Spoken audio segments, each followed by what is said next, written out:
أعوذ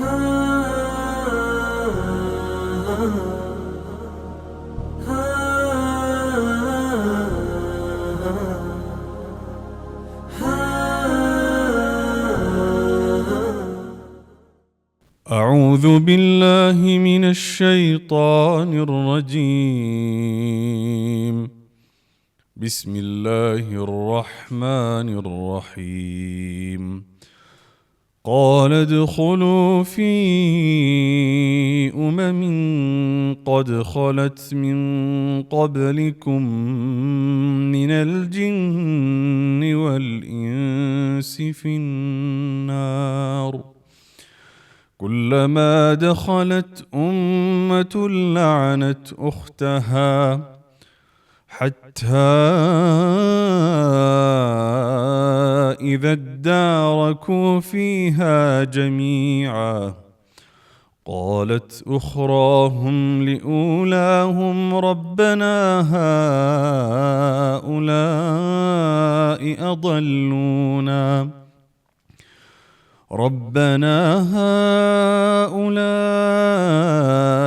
أضلونا فآتهم عذابا ضعفا من النار قال لكل ضعف ولكن لا تعلمون. وقالت أولاهم لأخراهم فما كان لكم علينا من فضل فذوقوا العذاب بما كنتم تكسبون. إن الذين كذبوا بآياتنا واستكبروا عنها لا تفتح لهم أبواب السماء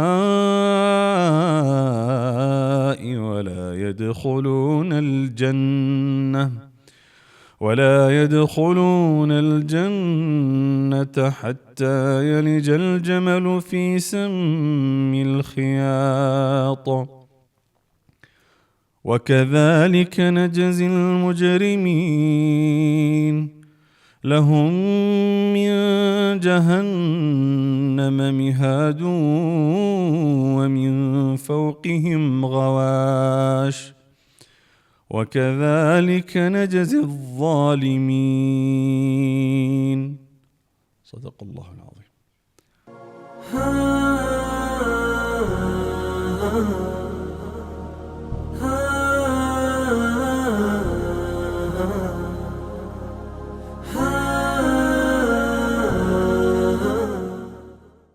السلام عليكم ورحمة الله وبركاته. دار الكبرى قرآن النايدين تمرت معاكلوشنا. دار الكبرى قرآن النايدين تمرت معاكل قرآن كقاعدة جمرو اسك حفظ درس يستمر ቆይቷል። دار الكبرى እንግዲህ አሁን ደግሞ በአይነቱ ልዩ ሆኖ የተለያዩ አዳዲስ ፓኬጆችን ይዘው ወደ እናንተ ብቅ ብሏል።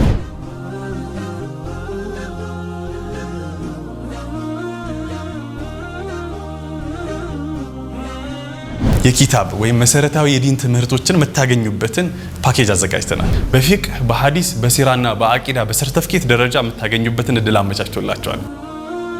ምናልባት ቁርአንን በአካል ወይም በኦንላይን የማንበቢያ ጊዜ ካጡ በ15 ቀን ያለ ኡስታዝ መታነቡበትን የቪዲዮ ኮርሶችን አዘጋጅተንላችኋል። ተርቢያ በጣም ወሳኝ ነገር ነው። ከቤቱ ሆነው በኦንላይን ሊያገኙት የሚችሉ የልጆች አስተዳደግ በቁርአን ምልከታ በሚል ርዕስ ትሬኒንግ አዘጋጅቶላችኋል። ተጨማሪ ፓኬጆችን ማግኘት ከፈለጋችሁ ዳሩል ኩብራን ምርጫው ያድርጉ።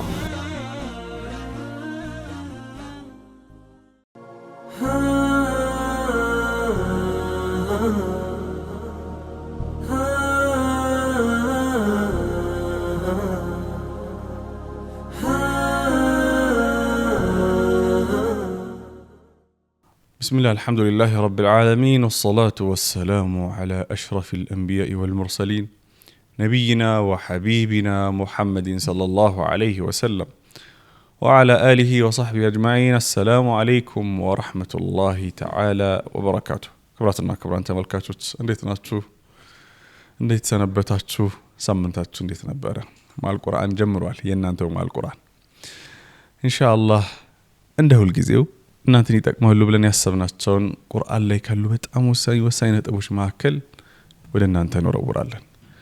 ለተከታታይ ሳምንታት እንግዲህ አላቀም በእርግጠኛነት ማውራት የምችለው ኢትዮጵያ ላይ ካዩዋቸው ፕሮግራሞች ስለ ሸይጣን በዚህ ልክ ዲቴል የተብራራበት አለ ብዬ አላስብም። የእውነት ይጠቅማችኋል። ዩቲዩብ ላይ ሄዳችሁ ሰርች አድርጋችሁ እዩት። ሚንበሩል ቁራእ ላይ ታገኙታላችሁ። ሸይጣን ማን ነበር? እንዴት ነበር? ባህሪው ማን ነው? እንዴት ነው እኛን የሚያሳስተን? እንዴት ነው ከሱ መጠበቅ የምንችለው?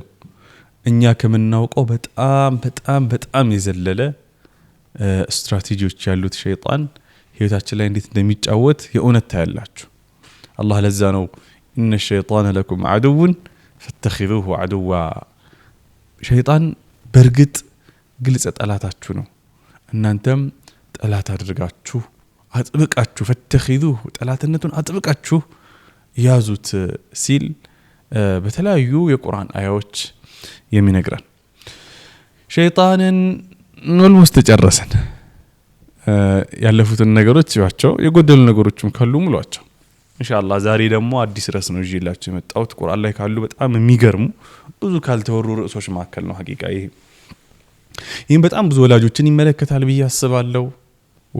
ልጆች ያሏችሁ ወላጆች፣ አዲስ የወለዳችሁ ካላችሁ፣ እንዲሁም ወደ ትዳር እያገደመደማችሁ ያላችሁ፣ ትዳር ውስጥ ገብታችሁ ደግሞ ልጆችን ያላገኛችሁ እንግዲህ አላህ Subhanahu Wa Ta'ala ወደዛ መንገድ ወደዛ አቅጣጫ ያስገባችሁን ሁሉ ይመለከታል። እንዳጠቃላይ ደግሞ ይህ ልጆችንም ይመለከታል። ስለ ተርቢየተል አውላድና ስለ ቤተሰብ ቁርአን ምን ይላል የሚለውን ደግሞ ኮንቲኒየስ ሲሪየስ የሆነ ተከታታይ ቋሚ የሆነ ፕሮግራም ኢንሻአላህ የምንሰራ ይሆናል ከዛሬው ቀን ጀምሮ ማለት ነው። የሸይጣንን እንደሰራ ነው ከዚህ በኋላ የሆነ ነገር እየቆነጠርን ወደ እናንተ አንወረውርም። አንድ ነገር ይዘን በደንብ ድምት እያደረግን ነው ወደፊት የምንሄደው። طيب ተርቢየተል አውላድ እንግዲህ ቁርአን ላይ በጣም ብዙ ቦታ ከተሰጣቸው በጣም ብዙ ሐሳቦች ከተሰነዘሩባቸው በጣም ብዙኛ ደግሞ ከምንሳሳትባቸው ነገሮች መካከል ነው። የመጀመሪያ እንደ ማስተካከያ መታወቅ ያለበት አንድ ኢምፖርታንት ነገር ምንድነው? ይህን ያዙት በደንብ ማስታወሻ ካለ የሚያዙት በጭንቅላታችሁ በደንብ ጻፉት። ልጆችን በጣም እንደማያውቁ አድርጎ የማናገር ዝንባሌ ነው። ቁርአን ላይ የሌለ የነብዩ መሐመድ ሰለላሁ ዐለይሂ ወሰለም ሐዲታቸው አስተምህሯቸውም ላይ የሌለ ነገር እኔ ፈልግ ያጣሁት ነገር ቢኖር አንደኛው ይሄ ነው። ልጆችን ስናስብ የምናናገርበት መንገድ፣ ለማስረዳት አክት የምናረግበት መንገድ፣ የምንጠቀማቸው ቃላት፣ ምናሳየው ፋሻል ኤክስፕሬሽናችን ራሱ በቃ እንዲህ ምናምን እነዚህ ሁላ ነገሮች የሉም። በጣም ሲሪየስ የሆኑ ጉዳዮችን ቁርአን እንዲሁም ነብዩ መሐመድ ሰለላሁ ዐለይሂ ወሰለም ልጆችን ወላጆቻቸውን ሲያናገሩ እሳቸውም ልጆችን ሲያናገሩ በጣም ብዙ ነገሮችን ማየት እንችላለን። ስለዚህ ለልጆች ለኢንቫይሮንመንታቸው ለአካባቢያቸው እነሱ ያው መቼም እንደኛ አይረዱም ነገሩን ኤክስፒሪየንስ ስለሌላቸው ልምዱ ስለሌላቸው ነገር ግን በአካባቢያቸው ልክ ሲሪየስ ሆነን በቁም ነገር ነው ልጆችን ለናናገር የሚገባው። ይሄ መጀመሪያው ቁርአን እንድናሰምርበት የሚፈልገው ነጥብ ነው። ኦኬ ነብዩ መሐመድ ሰለላሁ ዐለይሂ ወሰለም በህይወታቸው ያሳዩን ነገር ነው። ልጆች የምናናገረው እንደ ትልቅ ሰው ነው የምናናገራቸው። ነገር ግን እንደ ትልቅ ሰው ነው ስንል መርካቶ ፖለቲካ ምናምን እያልን አይደለም። እነሱ የሚኖሩበት ህይወት አለ የራሳቸው የሚሮጡት የሚሯሯጡት የሚያገኙት የሚውሉበት መንገድ አለ።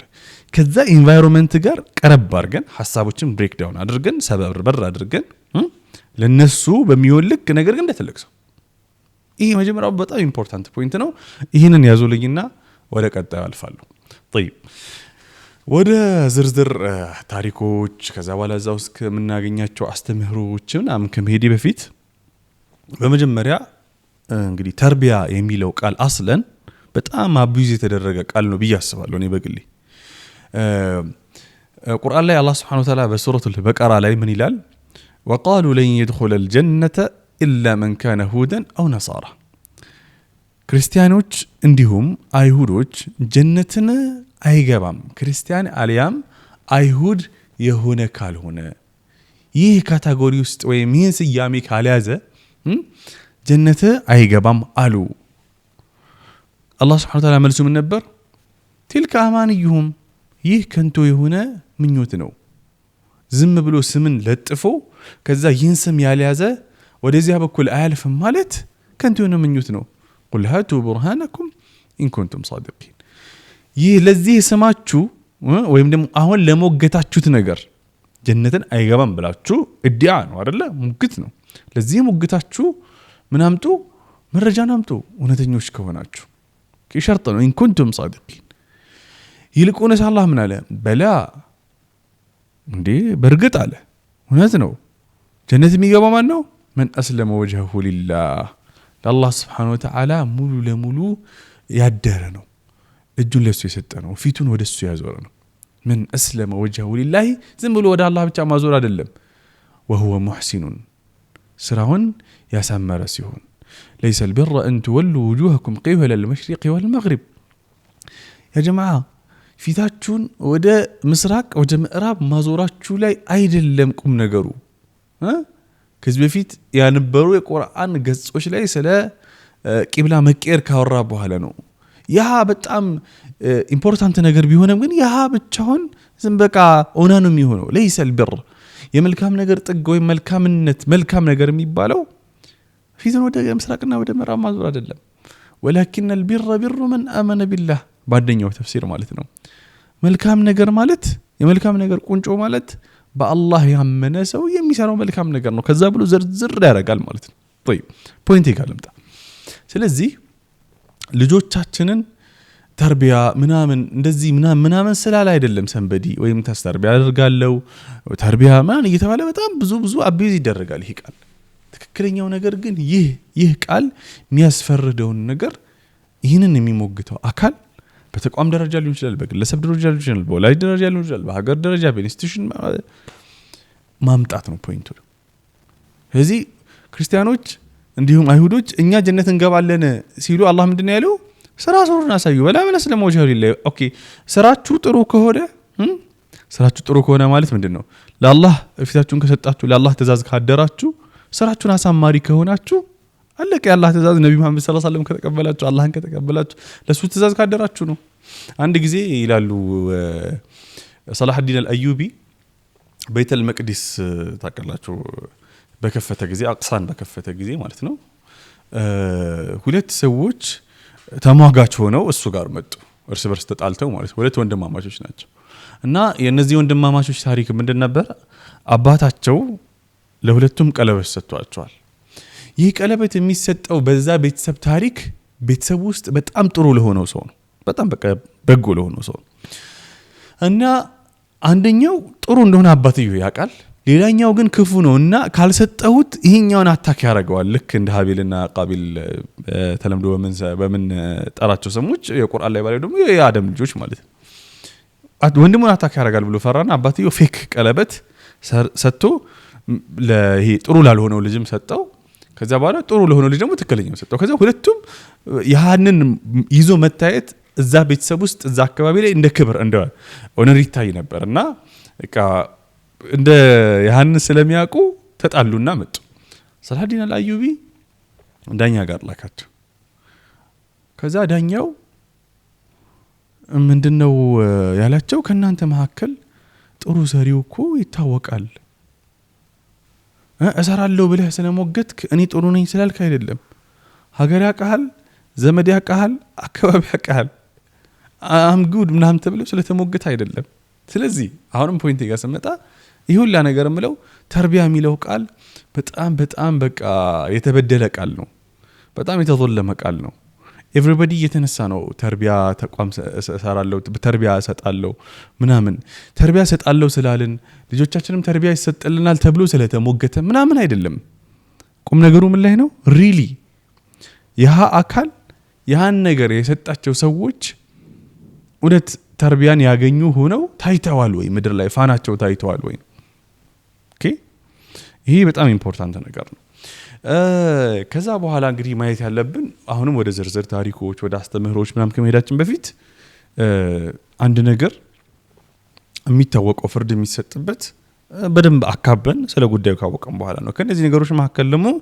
የቃሉን ትርጉም ማወቅ አንደኛው ኢምፖርታንት ነገር ነው ተርቢያ ማለት ምን ማለት ነው ይላሉ ሊቃውንቶች አንድ ነገር ከስር በመከታተል ወደ ተገቢ ቦታ ማድረስ ነው ይሄ መጀመሪያው አጠር ያለ ትርጉም ነው ማንኛውም ነገር ሊሆን ይችላል በነገራችን ላይ ይሄን ልጅ ላይ እናመጣለን። አንድን ልጅ ከስር በመከታተል ወደ ተገቢው ቦታ ወደሚገባው ቦታ ማድረስ ነው ተርቢያ ማለት። ኦኬ ይህ ለምሳሌ እጽዋትን እኛ እንተክለዋለን። ምን ዝም ብሎ አይደለም የሚተክለው። አክቹሊ ከዘር መረጣ ነው የሚጀመረው። ዘር ነው የሚመረጠው መጀመሪያ። ኦኬ ከዘር መረጣ ይጀመራል። ቁርአን ላይ በነገራችን ላይ እንዴት ሚስት እንደሚመረጥ፣ እንዴት ባል እንደሚመረጥ፣ እንዴት ለልጅ ከመወለዱ በፊት እንዴት እንደሚጨነቁ እንደነበር እናያለን ደጋጎችን። ከዘር መረጣ ይጀመራል። ከዛ በኋላ ዘር ሊበቅልበት የሚችልበት ቦታ ላይ ይተከላል። ከዛ በኋላ ያ ዘር ደግሞ ይወጣል። ከዛ ያ ዘር ሲወጣ ውሃ እናጠጣዋለን። ፀሐይ ማግኘት አለበት በአግባቡ። ከዛ በኋላ ምናልባት ጠመምሊል የሚሞክር ከሆነ ወይም ደግሞ እንደዛ ዘር አይነት በአግባቡ የሚያድግበትን መንገድ እናመቻችለታለን። እንጨት እናደርግለታለን፣ አረሞችን እናስወግድለታለን። በየጊዜው ብቻ ቼክ እናደርጋለን። ዝም ብለን አንጥለው። ከዛ በኋላ ያድጋል፣ ፍሬውን ያፈራል፣ የሚገባበት ቦታ ደረሰ ማለት ነው። የሚፈልገው ዓላማ ዋለ ማለት ነው። طيب ልክ ተርቢያም እንደዚያ ነው፣ ልጅም ልክ እንደዛ ነው ይላሉ። ሁለተኛው ተርጓሚ ተርቢያ ጋር በተያያዘ በጣም ጠቅለል ያለው ትርጉም ነው። ግለሰብን አንድን ግለሰብ ማለት ነው፣ አንድን ልጅ ሊሆን ይችላል፣ ትልቅም ሰው ተርቢያ ያደርግ ሊሆን ይችላል። ግን አሁን ልጆች ጋር ተርቢያተል አውላድና ፋሚሊ ላይ ሆነ ያለው ልጅ ብለን ነው አንድን ልጅ በአቂዳው በእምነቱ ማለት ነው። ያ አቂዳ ምንነት ልጆች ላይ እንዴት ማስረጽ እንችላለን? አቂዳ ምናምን በጣም የሚገራርሙ ቁርአን ላይ ያሉ ታሪኮች አሉ። እነሱም በዝርዝር ስናይ ታገኙታላችሁ። በጣም ነው የሚያጅባችሁ። በአቂዳው ስንል የመኖር ሚስጥሩን በማወቁ ረገድ ማለት ነው። ጠቅልል ሳረግላችሁ እኔ ማን ነኝ? ከየት ነው የመጣሁት? ማን ነው ያስገኘኝ? ወዴት ነው የምሄደው? ከዛ እዚህ ዓለም ላይ ምንድነው ሮሌ? ምንድነው ሚናዬ? እነዚህ ሜን ኩዌስችኖች አሉ፣ በቃ የመኖር ሚስጥር የሚባሉ። ከዛ ያስገኘኝ አካል አላህ ከሆነ አላህ ማን ነው? ባህሪው ምን አይነት ነው? አላህ እያለ እሱን ታላቅነት እሱን ምንነት በደንብ የማስረዳት በአቂዳው ሲባል እንደው ላኢላሃ ኢላላህ ሙሐመዱር ረሱሉላህ ምናምን አድርጋችሁ እንዳታስቡት። ይሄ የአቂዳ አንድ ክፍል ነው እንጂ ይሄ ጉዳይ በጣም መስረጽ ያለበት ነገር ነው። ይሄ አላህን ምንነት ማወቅ፣ የፈጠረው አካል ምንነት ማወቅ፣ ወዴት እንደሚሄድ ወደ የአኺራ ምንነት በአግባቡ ማስረዳት፣ በአግባቡ እንዲረዱ ማድረግ፣ በዚህ ዓለም ያላቸውን ሮል ማድረግ፣ ኦኬ ልካቸውን እንዲያውቁ ማድረግ። ምክንያቱም የሰው ልጅ ሩሃኒ የሆነ ፍጡር ነው። ከሰማይ አላህ Subhanahu Wa Ta'ala ሩሁን ከዛ አድርጎ ከዛ ከጭቃ ከዚህ አድርጎ ቀላቅሎ ያስገኘው ከፍጡራን ሁሉ አስማ በጣም በቀደረጃ የተሰጠው ፍጡር ነው። ልኩን እንዲያውቅ ማድረግ፣ የሰው ምንነት እንዲረዳ ማድረግ። እነዚህ ነገሮች በጣም ኢምፖርታንት ነገሮች ናቸው። በተለይ በልጅነት እነዚህ ነገሮች አንድ ሰው አእምሮ ላይ ከተተከሉ በቃ መጥፎ ነገር እንዳያደርግ እንዲሁም ወደ ጥሩ ነገር በጣም እንዲሮጥ፣ ወደ ጥሩ ነገርም ስላችሁ በጣም የተሻለ ማድረግ የሚችለውን ፖቴንሻል እንዲያወጣ የሚያደርገው በጣም ኢምፖርታንት ነገር አቂዳ ነው። ሌላ ነገር አይደለም ያ ጀማዓተል ኸይር። አቂዳ ግን ስንል የሆነ ጠበብ አድርጋችሁ የሆነ አሁን በቃ አቂዳ ሲባል ይመጣልን ነገር አለ አይደለ? የሆነ ንትርክ ጭቅጭቅ የሆነ ምናምን በቃ ደረቅ የሆነ ጃሚድ ነገር ከዛ አውጡትና ይሄን በደንብ ማስረዳት ነው። ከዛ ውጪ በአቂዳው በኢባዳው እንግዲህ ኢባዳ ማለት ደግሞ ከዚህ በፊትም በነበሩ ኮንቲኒየስ ፕሮግራሞች ላይ አብራርቻለሁ። እስልምና ደረጃዎች አሉት። ጀስት እስልምና ለምሳሌ አንድ ቤት ነው ብላችሁ ብታስቡት ምድሩ የእስልምና ምድሩ ቤት ሳይሆን ይሄ መሰረቱ ማለት ነው። መሰረቱ የአቂዳ የኢባዳ እንዲሁም የአኽላቅ ውቅር ነው። በአቂዳ መሰረቱ ነው። ከዚያ ከፍ ብሎ አንድ ሰው አቂዳው ሲስተካከል አላህን ሲያቅ አኺራን ሲያቅ የገይብ ላይ ያለው ነገር ሪል ሲሆን እዚህ ዓለም ላይ ያለውን ሮል በአግባቡ ሲረዳ ይሄንን ያመነውን አካል ለማስታወስ ግዴታ ደፋቀና ይላል። ኦኬ ስለዚህ እኛ ምን ጾመው ምን ሰግደው አላህን ለማስታወስ ነው። አላህ ትዝ እንዲለን ነው። ምክንያቱም በተለያየ ጊዜ ሰው የተፈጠረበትን ዓላማ ይረሳል። ኖርማል ዓላማውንም ይረሳል። አንተ ዓላማና ተርሳ ዓላማዎችን መርሳት የለብንም ይላሉ አይደል? ሰዎች እንሰማለን። ዓላማ እኮ ይሄ አይደለም ይባላል።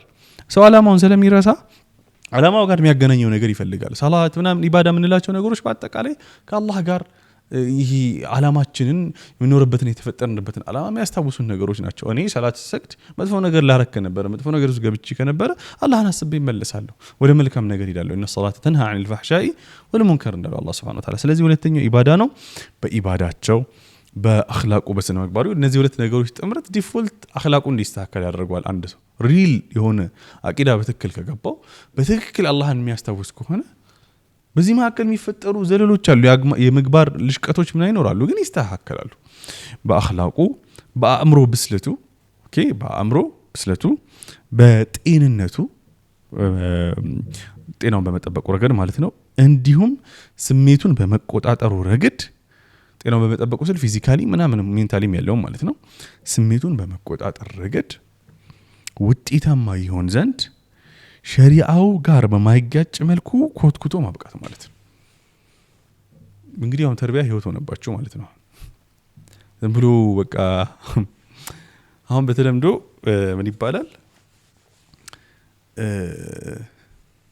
ልጅ በድሎ ያድጋል መውለድ ነው እንጂ እንዴ ቶሎ ቶሎ በዛ አድርጎ መውለድ ነው አከታትሎ መውለድ ነው ምናምን ይባላል። ይህ ለዚህም እንደ መረጃ የሚመጣው ነብዩ መሐመድ ሰለላሁ ዐለይሂ ወሰለም ተዋለዱ ብለዋል፣ ተካፈሩ ብለዋል። ምክንያቱም የቂያም ጊዜ ፈኢኒ ሙካፊሩን ቢኩም የውመል ቂያማ የቂያም ጊዜ ከሌሎች ህዝቦች ብዙ ሆናችሁ እወዳደርባችኋለሁ ብለዋል የሚለውን ሐዲስ ነው።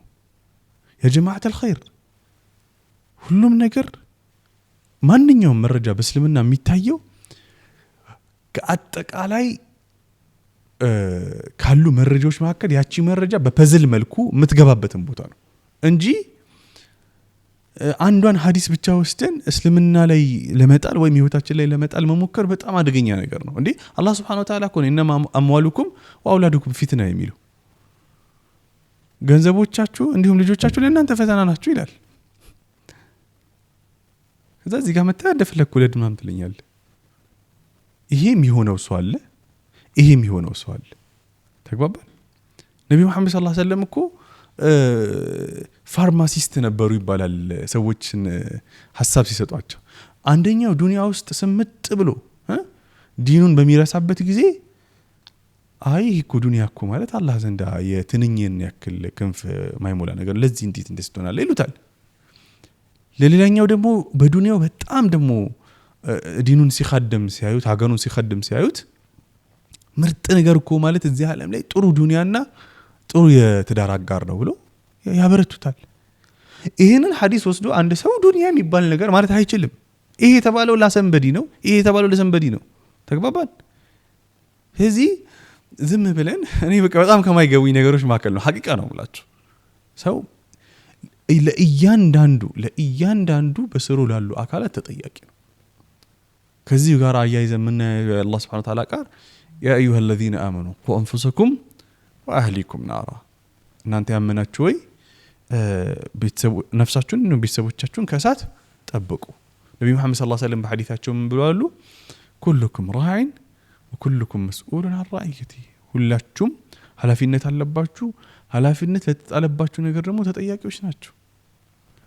ያ ጀማዓተል ኸይር አንተ 8 ልጅ ወልደህ 10 ልጅ ወልደህ እነዚህን 10 ልጆች በአግባቡ ምናልባት እኔ የጠቀስኩት ጎደሎ ሊሆን ይችላል፣ በስርዓቱ ግን አላህ ዘንድ ስትጠየቅ እንደው አላህ ፊት ማይደፈር ቢሆንም ግን እንደው መልስ በሚኖረን ልክ የማሳደግ አቅሙ አለ ወይስ የለህም ነው ፖይንቱ እንጂ እንደዚህ ያድጋል እንደዚህ ይሆናል እንደዚህ ነው የሚባል ነገር ለፊትና ለአንዳንድ ሰው ሌላኛው ሰውስ ኔማ ሊሆን ይችላል። ነብዩ መሐመድ ሰለላሁ ዐለይሂ ወሰለም እንዳሉት ማለት ነው።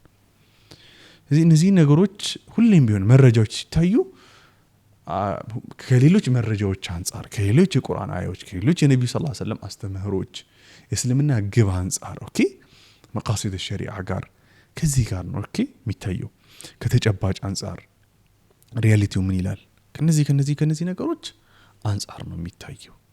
ተርቢያ ማለት እንግዲህ ነው በአቂዳው በኢባዳው በአኽላቁ በጤንነቱ እንዲሁም በኢሞሽናል ኢንተለጀንሱ በስሜት ብስለቱ ብቁ የሆነን ሰው ኮትኩቶ ለረጅም ጊዜ አሳልፎ የሚገባው ቦታ ላይ ማድረስ ነው።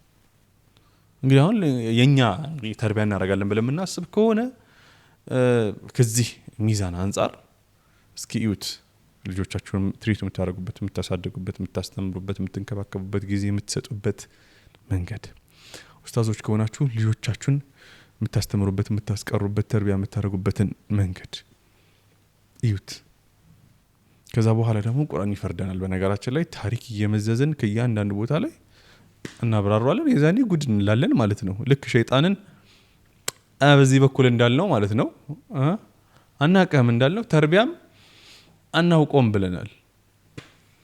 ያም በዝርዝር እናየናል። ሐሳብ አስተያየታችሁን አድርሱኝ በ9282 ኤምኪውን በማስቀደም ማለት ነው። ሁልጊዜም እናንተ ሐሳብና አስተያየት ፕሮግራማችን ከፍ ያደርገዋል። እኔም ወደ እናንተ ማድረስውን ሐሳብ የተሻለ እንዲሆን ያግዘኛል ኢንሻአላሁ ተዓላ። ሐሳቡ ላይ ደግሞ ፋሚሊ ካለ ወላጅ አሁን ባለቤታችሁ ከባለቤታችሁ ጋር እያያችሁ ከሆነ ወንድም ሴትም ሊሆን ይችላል ማለት ነው። ባለቤት የሚለው ሁለቱም ስለያከተት ዲስከስ አድርጉበት። እስኪ አውሩበት። ሪሊ እንደዚህ ነው ወይ ልጆቻችን አብላችሁ አውሩበት። ሐሳብ ተለዋውጡበት። ወሰላሙ አለይኩም ወራህመቱላሂ ወበረካቱ።